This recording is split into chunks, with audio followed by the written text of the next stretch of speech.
오늘 하나님의 말씀 듣겠습니다. 우리 본문 말씀 마태복음 6장 9절에서 13절 말씀 함께 하겠습니다. 제가 대표로 봉독해 올립니다. 그러므로 너희는 이렇게 기도하라. 하늘에 계신 우리 아버지여, 이름이 거룩히 여김을 받으시오며 나라가 임하옵시오며 뜻이 하늘에서 이루어진 것 같이 땅에서도 이루어지이다. 오늘 우리에게 일용할 양식을 주시옵고 우리가 우리에게 죄 지은 자를 사하여 준 것 같이 우리 죄를 사하여 주시옵고 우리를 시험에 들게 하지 마시옵고 다만 악에서 구하시옵소서. 나라와 권세와 영광이 아버지께 영원히 있사옵나이다. 아멘. 할렐루야. 예, 반갑습니다.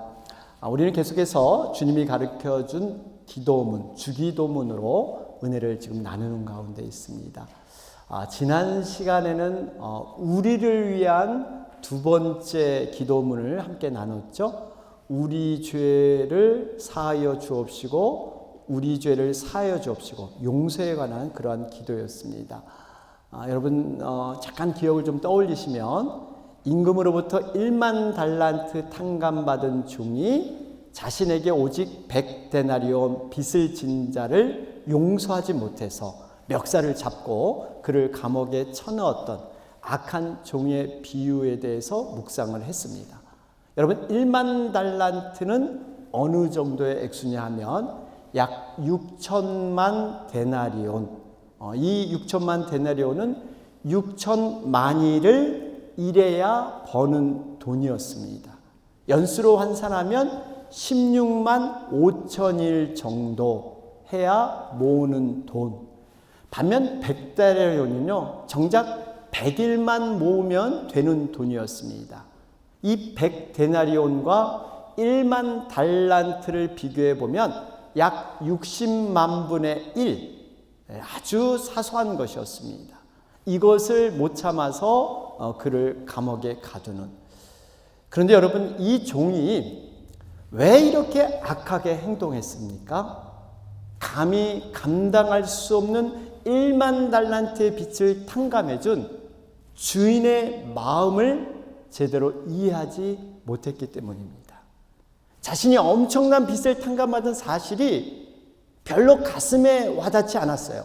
머리로는 막연하게 이해됐을 모르지만 자신이 용서받는 이 사실이 가슴 깊이 체험적으로 이해되지 못하다 보니까 그것이 자기 삶에 아무런 상관이 없었던 거예요.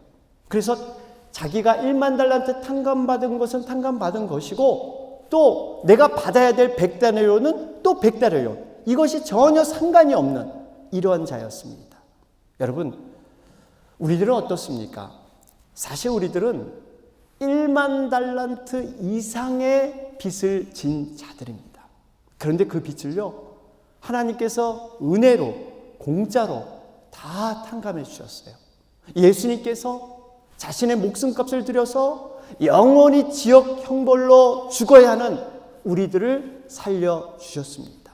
여러분, 우리는 사실 모두 이 갚을 수 없는 용서의 빚을 진 그러한 자들입니다.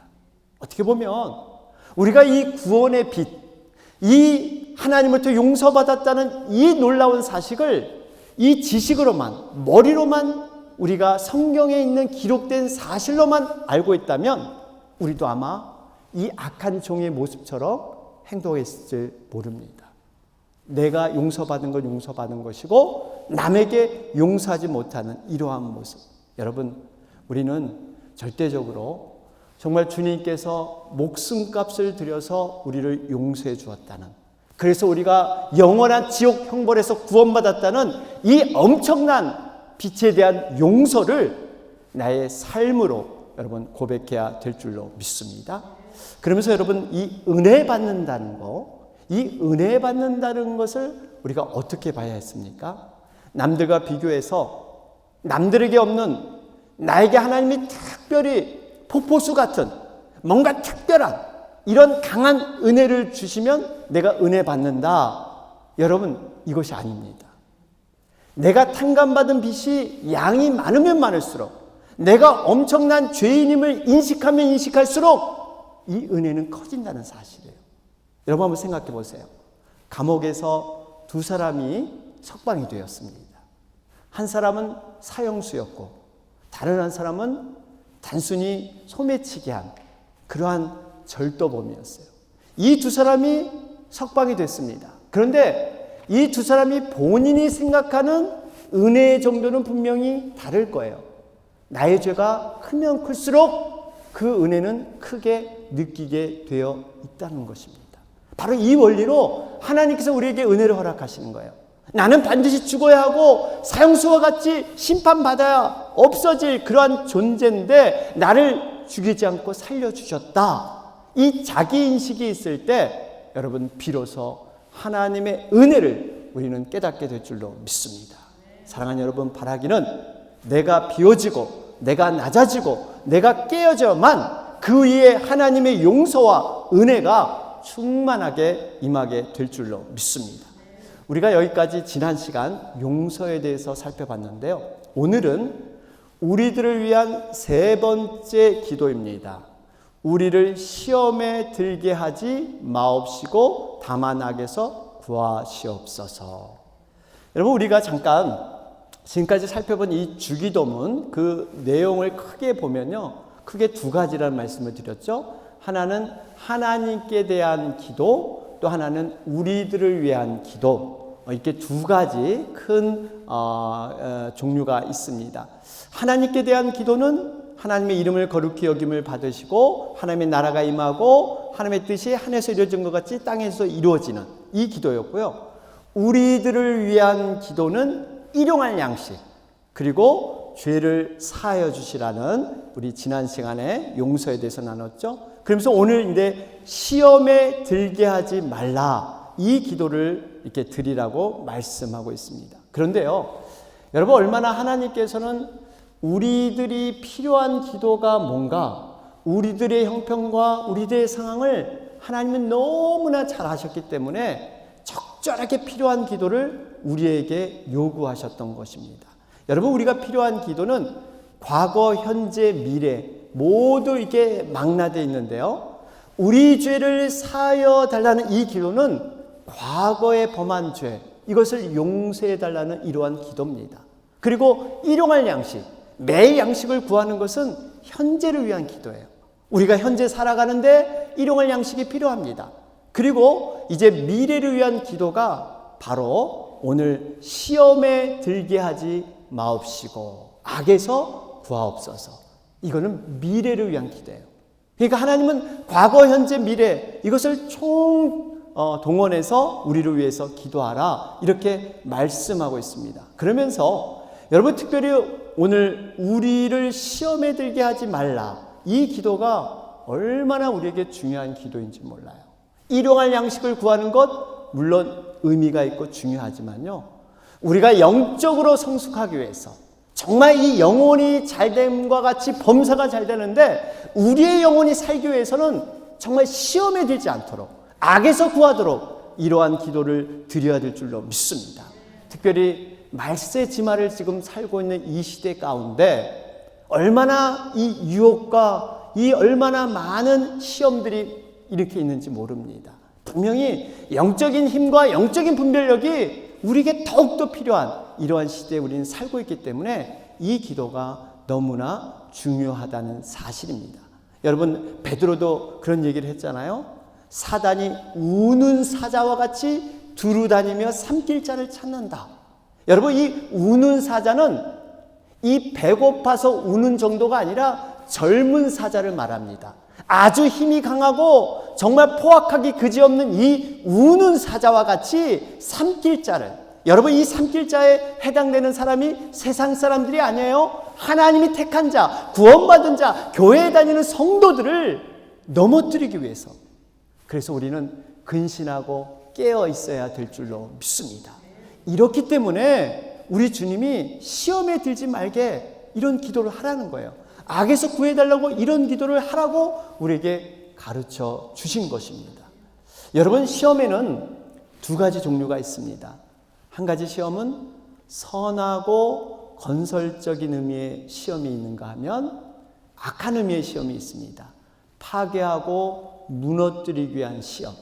우리가 영어로는 우리가 알듯이 시험을 테스트, 선한 의미, 뭔가 건설적인 의미의 테스트가 있는가 하면 악한 시험이 있죠. 유혹에 가깝습니다. 템테이션, 우리를 쓰러뜨리기 위한 이러한 시험. 여러분, 먼저 이 선한 의미의 시험이 있습니다. 하나님께서는 때로 우리의 믿음의 진가를 확인하기 위해서 이 시험을 사용하세요. 우리의 믿음을 테스트하기 위해서 하나님의 시험이 있습니다. 성경 말씀에도 분명히 기록되어 있죠. 우리 신명기 13장 3절 말씀을 보면 거기에 나와 있기를 너희의 하나님 여호와께서 너희가 마음을 다하고 뜻을 다하여 너희의 하나님 여호와를 사랑하는 여부를 알려하사 너희를 시험하심이니라. 여기 보니까 하나님께서 얼마나 나를 사랑하는지, 나를 진정으로 믿는지 의지하는지 분명히 테스트하신다. 진짜인지 가짜인지 시험하신다 말씀하고 있습니다. 여러분, 우리가 예전에 이 학창 시절을 좀 거슬러 보면요, 이 공부하는 과정을 마치면 이 시험이라는 게 꼭 있었어요. 근데 이 시험 별로 좋아하는 사람은 없죠. 근데 이 시험을 하는 이유는 공부를 제대로 했나, 어느 정도 실력이 되나, 이런 것을 측정하는 이런 1차적인 목적이 있습니다. 그러면서 또 한 가지 중요한 의미가 있어요. 이것이 뭐냐면 시험을 잘 보기 위해서 이 준비하는 과정 가운데 학생들이 어떠한 실력을 향상시키는, 여러분 시험이 없다 그러면 아마 공부를 전혀 안 하는 애는 안 할 거예요. 그런데 시험이 있기 때문에 나름대로 배운 것을 복습하고 책을 들여다보면서 그 실력이 조금 향상된다는 사실입니다. 여러분, 하나님께서는 바로 이런 목적에서 믿음의 진가를 알아보기 위한 것도 있지만 시험이라는 것 통해서 우리의 믿음의 실력을 향상시키기 위해서 여러분 우리에게 시험을 허락하는 줄로 믿습니다. 그 좋은 예가 바로 창세기 22장의 아브라함 얘기잖아요. 아브라함이 하나님께서 복을 내려주셔서 너무나 귀한 독자 이삭을 얻었습니다. 그런데 웬걸 시간이 가다 보니까 복을 내려주신 이 복의 근원 하나님은 잊어버리고 하나님께서 내려주신 이 복의 부스러기 이삭만을 바라보며 아브라함이 살려고 합니다. 이럴 때 하나님께서 시험하셨어요. 어떤 시험이었습니까? 네가 아끼는 독자 이삭을 제사의 번제물로 바쳐라. 이런 시험을 하십니다. 그런데 여러분 어떻게 됩니까? 아브라함이 이 시험 과정을 정말 믿음으로 잘 통과합니다. 이 시험 과정을 잘 통과한 아브라함을 하나님은 이제 더 깊은 사랑과 신뢰로 그를 세우게 됩니다. 하나님과 아브라함과 이 시험을 통해서 믿음의 관계가 더욱 돈독해지고 단단해지게 되죠. 뿐만 아니라 이 시험을 통해서 아브라함은요, 지금까지 얻지 못했던 유익을, 지금까지 못했던 하나님을 이 시험을 통과한 후에 그는 경험하게 됩니다. 여호와 이레, 여호와 이레. 하나님께서는요, 숯불 속에다가 이미 그 이삭 대신에 양을 미리 준비하셨어요. 하나님은 믿음을 지켜보시고 해결할 길을 미리 준비하시는 분인 줄로 믿습니다. 여러분, 이것이 하나님의 믿음의 테스트예요. 단순히 우리에게 시험지만 주고 너가 이걸 해, 이게 아니라 그것을 해결할 수 있는 그러한 길들을 마련해 놓고 모든 것을 예비하시는 하나님. 여러분, 이 하나님이 바로 우리의 아버지가 되는 줄로 믿습니다. 우리의 기도도 마찬가지예요. 하나님의 기도를 요구하실 때는 막연하게 우리에게 기도를 요구하시는 게 아니에요. 여러분, 하나님이 간구하고 부르짖으라, 구하라 이렇게 요구하실 때는 반드시 해결할 수 있는 그 키를 가지고, 해답을 가지고 우리에게 말씀하신 줄로 믿습니다. 그렇기 때문에 우리는 순종해서 기도하면 돼요. 하나님이 가장 선한 방법으로 역사하시는 거예요. 여러분, 그러면서 우리가 정말 이 시험하면 굉장히 알레르기 같은, 이러한 두렵고 떨림이 있는데요. 분명히 이 시험을 바로 알아야 됩니다.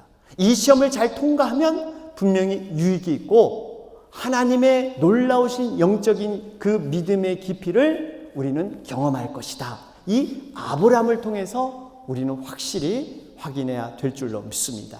이 시험을 통과한 아브라함 어떤 복을 누립니까? 우리 한번 볼까요? 창세기 22장 16절에서 18절 말씀입니다. 조금 긴 말씀인데 우리 화면을 보시고 함께 보도록 합니다. 여호와께서 이르시기를 내가 나를 가리켜 맹세하노니 내가 이같이 행하여 내 아들 내 독자도 아끼지 아니하였음즉 내가 내게 큰 복을 주고 내 씨가 크게 번성하여 하늘의 별과 같고 바닷가의 모래와 같게 하리니 내 씨가 그 대적의 성문을 차지하리라. 또 내 씨로 말미암아 천하 만민이 복을 받으리니 이는 내가 나의 말을 준행하였음이니라 하셨다 하니라.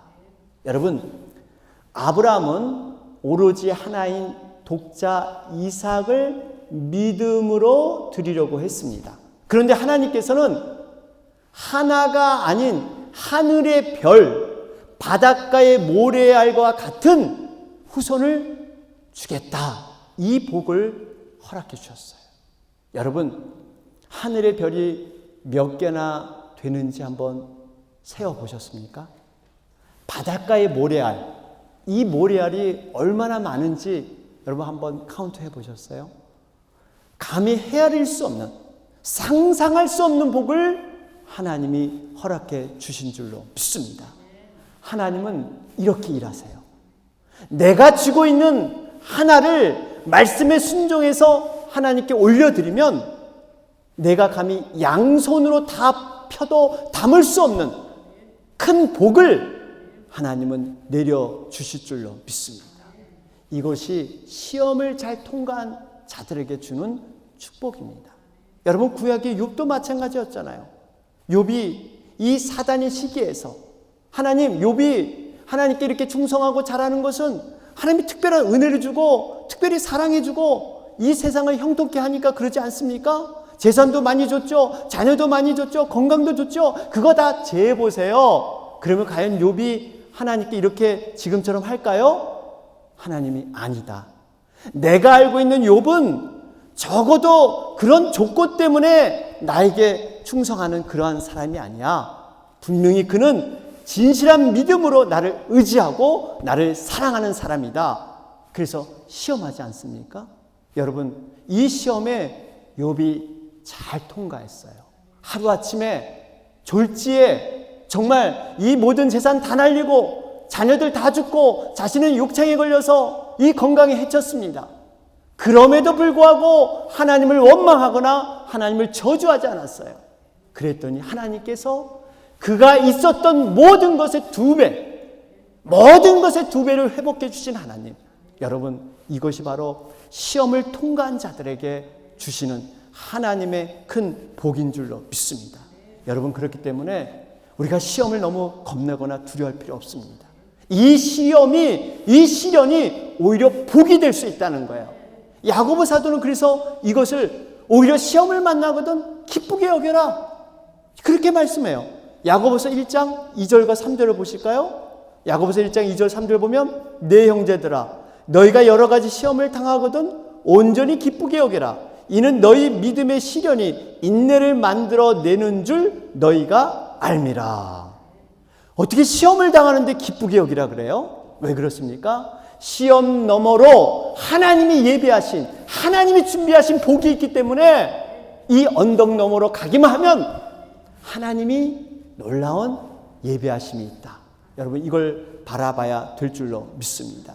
여러분, 이렇게 시험은 선한 의미의 테스트의 의미가 있는가 하면 또 반면에 다른 시험이 있죠. 악한 의미, 파괴적이고 멸망시키려는 의도적인 시험이 있습니다. 사람을 넘어뜨리고 망하게 하는 시험, 사단이 주는 유혹의 시험, 이게 템테이션입니다. 성경에 보면 아담과 하와가 뱀에게 에덴 동산에서 여러분 시험을 당하게 되죠. 또 요셉이 보디발의 아내에게 시험을 당하기도 합니다. 예수님은 어떻습니까? 광야에서 40일 기도를 당하신 후에 사단의 시험을 당하셨어요.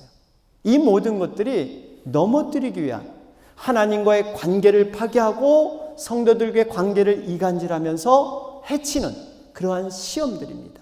여러분, 우리가 한 가지 알아야 할 것은, 우리가 흔히들 예수님을 잘 믿고 신앙생활 열심히 하고 교회를 열심히 섬기면 어떤 시험과 고난이 없는 어떤 하나님의 안전지대, 무풍지대처럼 뭔가 특별하게 나에겐 시험과 어떤 유혹이 없는 이러한 곳으로 나를 인도하지 않을까, 이런 생각을 간혹 하시는 분들이 계십니다. 신앙생활 열심히 하면 타락할 가능성도 없고 죄의 유혹에 빠질 가능성도 없고, 이러니까 하나님이 특별히 나를 인도하시고 사랑해 주실 거야. 여러분, 근데 그것은 오해입니다. 그 반대예요. 그 반대예요. 오히려 시험과 유혹이 믿는 자에게 더 많습니다. 왜 그럴까요? 은혜가 있는 곳에 사단 마귀의 역사는 더 강력하게 일어나기 때문이에요.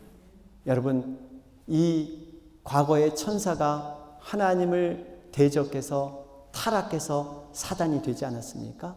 이 사단은 영적인 존재예요. 이 사단이 하늘로부터 3분의 1이 물이 군대가 돼서 이 땅에 떨어졌어요. 그래서 이 땅을 공중권세 잡은 자가 여전히 장악하면서 하나님을 대적하지 못하니까 하나님의 형상을 닮은 우리 성도들, 교인들을 공격하기 시작합니다. 그 영혼들을 시험에 빠뜨리기 위해서, 죄의 유혹에 무너뜨리기 위해서 수없이 여러분 공격하는 거예요. 예수님을 보세요. 예수님은 하나님의 아들이셨잖아요. 완벽하신, 그렇게 성령이 충만하고 말씀이 충만하신 그분이 왜 시험을 당하셨을까요? 분명히 하나님의 뜻이 있다는 겁니다. 예수님조차도 사단의 시험을 받으셨는데 하물며 우리들은 어떻게 했어요? 여러분, 당연히 시험이 있습니다. 믿는 자도 악한 마귀의 시험이 분명히 있다는 사실이에요.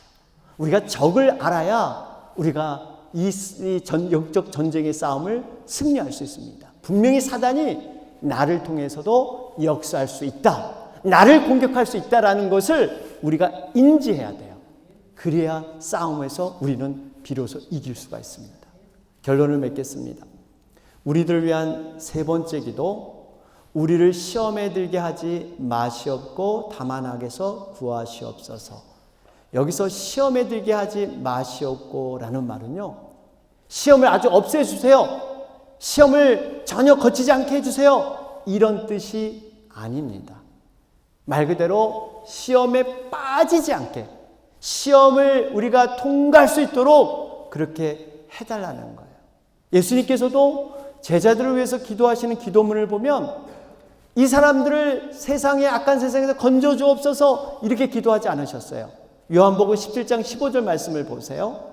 예수님이 어떻게 기도했냐면요, 내가 비옵는 것은 그들을 세상에서 데려가시기를 위함이 아니요 다만 악에 빠지지 않게 보존하시기를 위함이니이다.